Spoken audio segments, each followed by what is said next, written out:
No sleep season is about to return, guys. The reason being is because we have been consolidating. We have been going in the sideways range for a little bit now, right? And usually in bull markets, we don't just go sideways for so long, guys.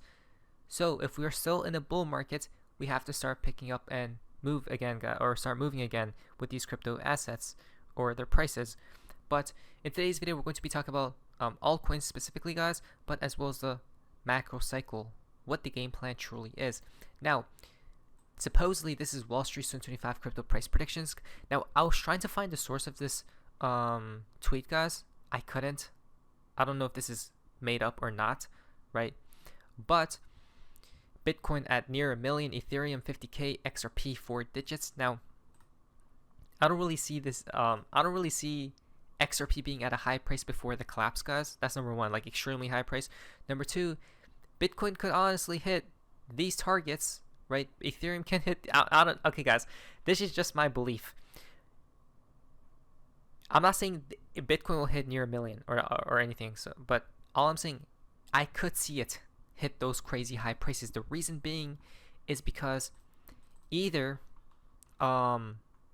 maybe people are fleeing from their own currencies, guys, right? Fleeing away from the traditional financial system into cryptos. And that's perfect because in the new world, people have to get comfortable with cryptos as well, guys, right? So people will be getting lured. Now, number two would be for exit liquidity. If cryptos are at a high price, or if cryptos are at a low price, guys, such as right now, they themselves cannot, the elites cannot exit. They cannot sell, right? Because it will literally make cryptos go to zero. So cryptos therefore would have to be at an extremely high price. Then they could sell, guys, and we will be exit liquidity, but not anymore. Now, three is that when we talk about the collapse, we're not talking about a recession or Great Depression. We're talking about something that has never happened before, usually in reset territory, right? We're talking about civilizations literally being resetted, guys, okay? Therefore, cryptos will have to be at an extremely high price as well, right, for those things to happen. The reason being is because for them to price protect these cryptocurrencies from literally dying when it does occur, guys, right? So there are multiple different theories on how cryptos can hit a high price before what's upcoming, such as the collapse.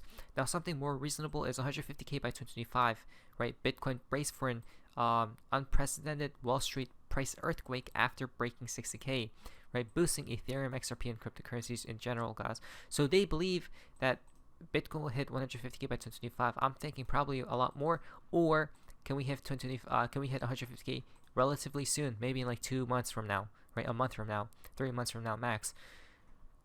So let's talk about my theory, guys, and what I believe will happen. Why? Because we basically call it till now, right? From Coinbase. So you think you can hold on for dear life, hodl? Here's what it means.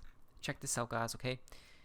I don't think I've ever seen Coinbase come out with some cycle or like charts or anything, guys. This is insane. So please like today's video. Thank you. Now, crypto bull cycles are hit different. The past two bull markets lasted 3.5 years. We are 1.5 years in. The past two bull markets saw prices increase 113x and 19x. Prices have increased 4x, guys. Basically, they're suggesting we are right here, right, compared to these other cycles from the past. Okay, now what does this tell us, guys? This quote-unquote cycle has been accelerated, right? Now, there are a few narratives that people are attaching the cycle towards, such as ETFs and whatnot, and people front-running, right, the cycles because now people have learned. But you know what's weird? I didn't really know about the ETFs when I called or made my prediction. I stated that by spring of 2024, we will probably top out. It will be the mid-cycle top, guys, right? Though that hasn't happened yet, because I still believe we go higher, guys, because it just got delayed from some unforeseen events such as the black swan, the baby black swans. Now, what I still think is we go higher, right, at some point in time, relatively soon in the next couple of months, guys. That will be the mid-cycle top, right, and then we come all the way back down to what prices I'm not sure, because I don't know how high Bitcoin can hit before it tops out, right? And And then at that point, the Federal Reserve will start printing again, guys, and we go higher, right, until 2026. Now, this is a full cycle. That's the crazy part, guys, right?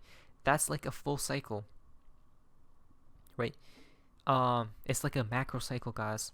That's what I think will happen. And what is interesting is people get caught off guard. Why?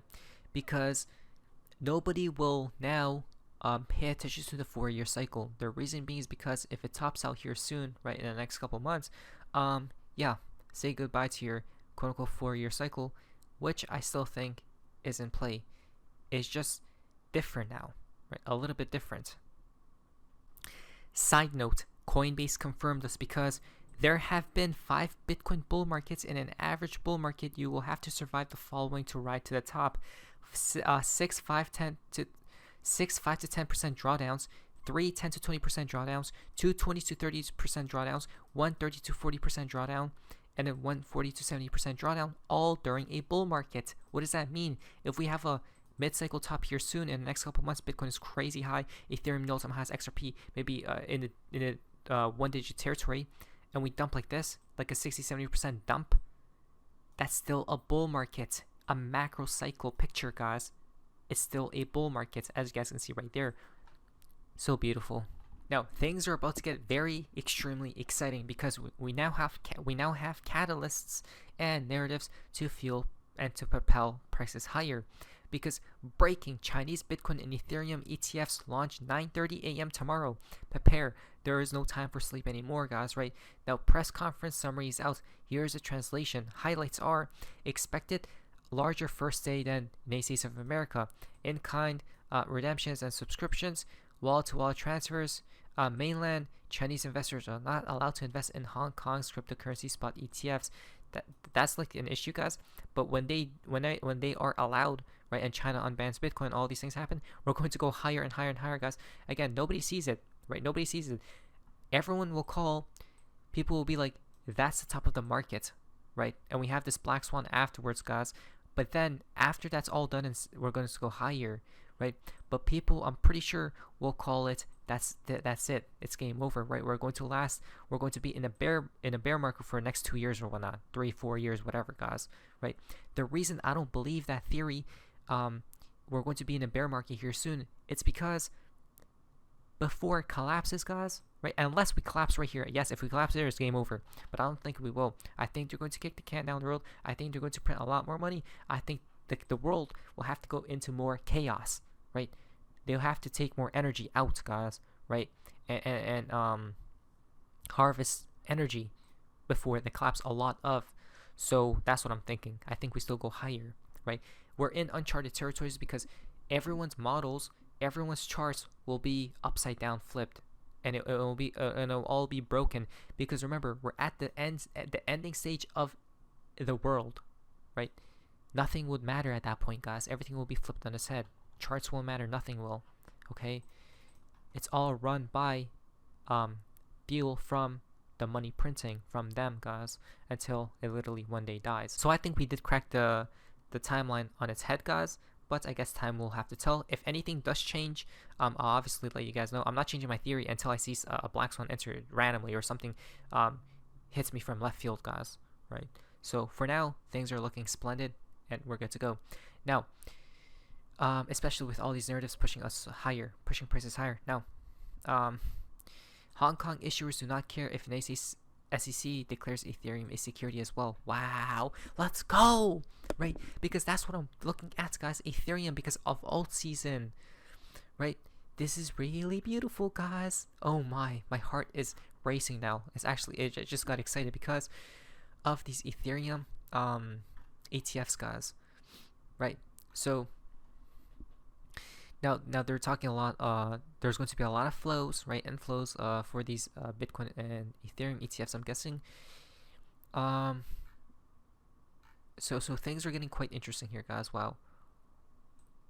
Hong Kong's Ethereum spot ETF is the first in the world, but if the United States finally determines that Ethereum is a security, will it affect Hong Kong's spot Ethereum ETF? Probably not. Right? Interesting. Now, that's very beautiful because here we go. What's really interesting is that BlackRock's final deadline is 2 months later, guys, okay? The SEC denies in May, VanEck and ARK, chaos ensues, resulting in BlackRock being approved in August. Didn't they do something similar with Bitcoin as well, right? They got denied, but then when BlackRock came into play, that's when it got approved with the final deadline or something in January. BlackRock doesn't lose, guys. So if these Ethereum ETFs, right, for these institutions don't get approved and get delayed, well, we do have, where is it? BlackRock right here. Their final deadline is August 7th. Interesting. Very fascinating, guys, right? Justin Sun comes about. My honest opinion, not financial advice, is that an Ethereum ETF won't be approved in May. The crypto industry still needs to prepare for a long-term education with regulators focusing on helping them understand cryptocurrencies. But we have always been here, haven't we? Now, what's fascinating about that is that, look at this, LMAO laughing my ass off after he bought a bag of Ethereum recently. Don't listen to what they say, watch what they do. I don't know if he did, guys, but if he literally bought a bag, a large amount of Ethereum recently, he knows what's upcoming. It's going to get approved, right? He's trying to front run everyone else, guys, right? This is insane stuff. Now, breaking. This is a very beautiful sign that maybe it can get approved because in the month of May, Franklin Templeton Ethereum spot ETF has been added on the DTCC ETF list. The deadline for an Ethereum ETF approval is in May, guys, right? And something similar happened with BlackRock Bitcoin ETF before it got approved as well, guys, right? So we need this to go live, guys, for alt season, right? So everyone has to pray and hope we see an Ethereum ETF live in the month of May, next month, guys. Not to mention this Hong Kong ETF's going live as well. Things are about to go parabolic, I feel like, right? I truly feel like it, guys. I'm just hoping for XRP mid 40 cents, and I'm in. I'm throwing a leverage along, and we're good to go, right? Because we see it. The reason why, okay, so the charts always shows what's up with the news, what's incoming with the news, because this is Ethereum, guys. It's creating this type of bull flag, okay? And it's going to have a pump up, create new all-time highs in its full cycle life, right? Since inception, it's going to create new all-time highs, guys. So, if this is the case, that means there's going to be some type of news. That's the catalyst. I'm guessing the ETFs will get approved for Ethereum. Not to mention, this is Ethereum 2017 versus 2024 1-month candlesticks as well. Seems very similar to the previous pattern, guys, cycle, right? After this point, once the consolidation was done, we pump like that. I'm thinking 7K comes before the black swan, guys. 7K Ethereum. Hopefully that's the case, because our altcoins, XRP, should explode with Ethereum as well. Not to mention, XRP should actually outperform Ethereum, guys. Now, for altcoins, not many people are ready for this, because this is Ethereum versus Bitcoin. And basically, what did we call? We called it again. Ethereum fakes people out, right? Takes the lows and rises like that. At this point, people say it's going to go lower. We'll see, I guess. Remember, Bitcoin can still rise, Ethereum can still rise, but Ethereum will just have to outperform Bitcoin, right? They can all rise. So, therefore, guys, I'm just super excited, because look at all the catalysts and events that are incoming, right? Especially people are going to be front running the Federal Reserve, them cutting rates and stuff, rate cuts, and all sorts of stuff, guys. So let us prepare. Now, financial advice. Let's go. My news is amazing. See ya.